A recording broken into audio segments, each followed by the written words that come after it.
উপর করে ছাইরা দেবে।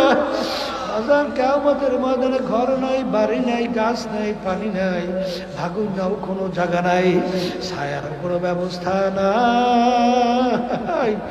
আরে সূর্যের তাপে নাফরমানদের তালুটা টাস টাস করে ফাইটা মগজগুলো ভাতের মতো টকবক টকবক করে উত্তাইয়া বাইয়া বাইয়া করতে থাকবে। বাজান আমি বলি না, আল্লাহ রসুল বলছে শুনাইতে আছি। এ দুনিয়াদার পাগল আমার বাবারা, ওদিকে জাহান্নাম এবং বেহেশত আমার মাওলা কাছাকাছি কায়েম করবে। আরে জাহান্নাম কিয়ামতের ময়দানের দিকে এমন ভাবে ঘুরি ঘুরি ডাক দেবে, আসবে আল্লাহ আল্লাহর হাবিব সেজদায় পড়িয়া কাঁদবে, মালিক আমার উম্মাহ যদি জাহান্নামে খাইয়া ফেলায়, আমি রাসূল তোমার কুদরত জালালের কসম খাইয়া বললাম আমি তোমার বেহেশতে যাব না, তোমার ইজ্জত জালালের কসম